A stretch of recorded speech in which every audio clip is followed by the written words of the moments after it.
Salut mes amis rêveurs. Alors, on se retrouve pour une nouvelle vidéo aujourd'hui. La licorne. Alors, c'est parti la licorne. Alors, la licorne, bon, je vous ai laissé dans le diapo l'étymologie une fois encore, qui n'est pas très intéressant, je trouve. Bon, voilà, basique, licorne, unicornis, bon, voilà, corne unique, quoi. Hein. Donc voilà, donc qui est caractérisé par son apparence physique, bon rien de spectaculaire. Alors on va parler ici d'une créature imaginaire, parce que jusqu'à aujourd'hui nous n'avons pas eu la preuve de l'existence des licornes. Et cette licorne donc une créature fabuleuse qui est mentionné apparemment dès l'Antiquité, donc encore un petit peu dans les traditions chrétiennes et médiévales, où on a cette référence à la pureté et au Christ. Bon, on va voir ça plus en profondeur maintenant. Alors, si vous êtes l'un des chanceux, des heureux rêveurs de licorne, donc on va proposer quelques pistes du coup d'interprétation. Donc ici, l'étymologie, l'histoire du mot, nous mène vers une symbolique spirituelle très présente dans les bestiaires médiévaux particulièrement et les textes allégoriques. Donc, on y retrouve l'idée de cette licorne associée à une pureté divine. Selon les récits, pour capturer une licorne, il faut utiliser une vierge comme appât. Bon, ça vous en dit long.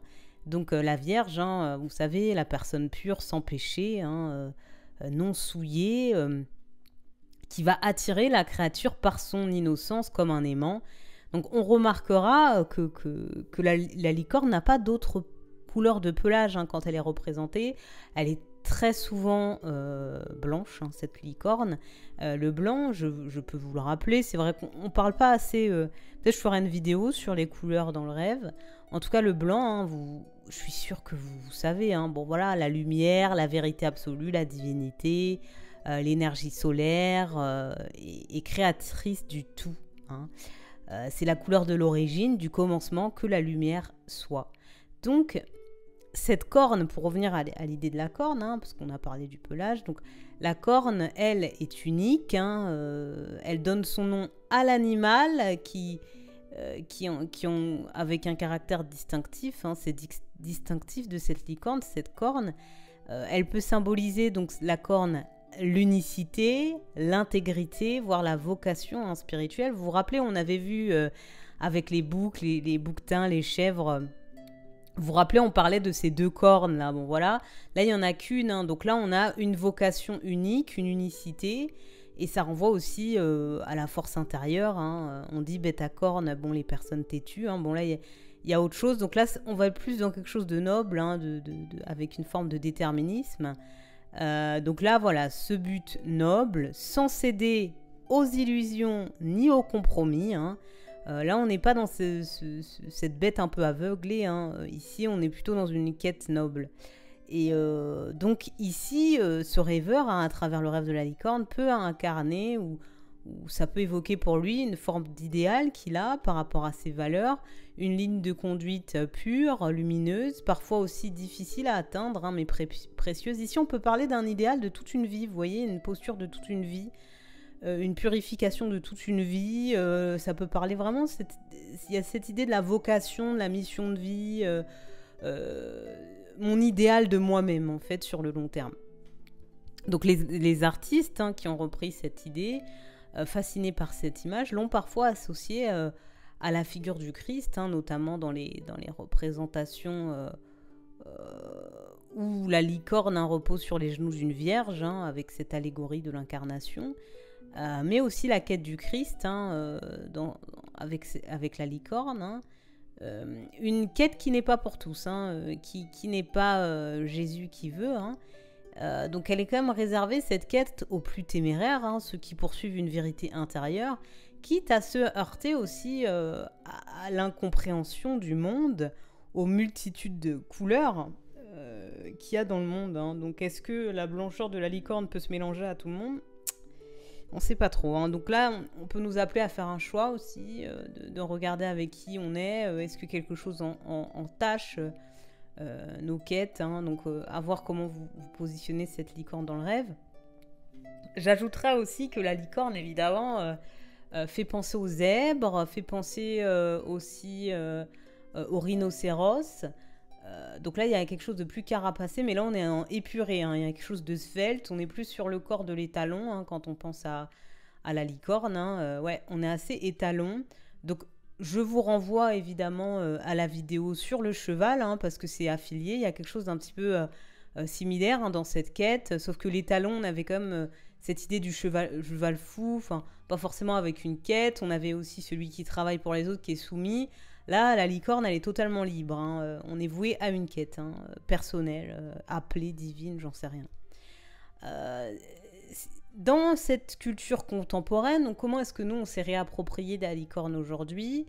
Donc, dans certains films contemporains, on retrouve cette idée de quête héroïque, juste, hein, portée par des figures souvent marginales, idéalistes, obstinées, hein. Et donc cette licorne devient un peu un miroir, hein. En tout cas, là dans les films, ça devient le miroir des luttes intérieures du héros, hein, avec des défis, les méchants, le bien, le mal, hein. Bon voilà. J'ai pris comme exemple ici, on peut parler d'Harry Potter, hein. Dans Harry Potter à l'école des sorciers, vous avez vu, on nous parle de la licorne, hein. On nous parle de ce don rare, d'une essence unique, hein. Elle symbolise quelque chose de précieux et d'inaltérable, qui peut susciter aussi la convoitise, hein, et les envies, hein. On rappellera, hein, le Voldemort, hein, qui veut s'en substanter. Donc sa mise à mort, hein, que nous découvrons dans la forêt interdite rappelle, hein, cette quête de la vérité, de l'essence, de la vie menée par des êtres aussi parfois vidés de lumière, en perte de repères, hein, qui sont attirés par cette licorne. Et la licorne, ici, dans une symbolique, devient alors la sacrifiée. Donc, je vous renvoie encore une fois à l'image, hein, de Jésus qui a été sacrifié sur une croix, hein. Donc, ici, on revient un petit peu à cette même image, hein, la pureté sacrifiée, l'innocence, hein. Les victimes, la licorne peut avoir une idée de la victime des forces sombres, et sa mort peut faire appel à une forme de rébellion ou d'un appel à continuer des luttes plus nobles, hein. Il y a un peu ça aussi. Donc, elle fait face effectivement, cette licorne, au vampirisme, aux chasseurs aliénés, aux êtres coupés d'empathie, hein. Sa mort nous renvoie à ce vide aussi intérieur, hein, que certains cherchent à combler à n'importe quel prix. C'est à nous, hein, de voir, comme d'habitude, comment cette image résonne dans notre propre espace intérieur. Que signifie pour chacun la perte de cette lumière? Sommes-nous encore capables de reconnaître et de protéger ce qui est pur et sacré, hein, entre guillemets, en nous, hein? Et on peut être invité à cela avec le rêve de la licorne. Donc, la licorne, pour conclure, hein, on peut en parler comme un miroir de l'âme. Elle interroge sur notre capacité à préserver notre innocence, à viser la lumière, à refuser les compromis faciles, hein, de choisir une voie, hein, qu'importe le destin. Elle peut représenter ce qu'il y a de plus noble en nous, un idéal, une quête ou peut-être simplement la mémoire d'un rêve que l'on n'a pas oublié. Et sur ce, je vous remercie d'avoir écouté cette vidéo. J'espère que ça vous aura plu et on se retrouve pour une prochaine vidéo. Bye bye, ciao.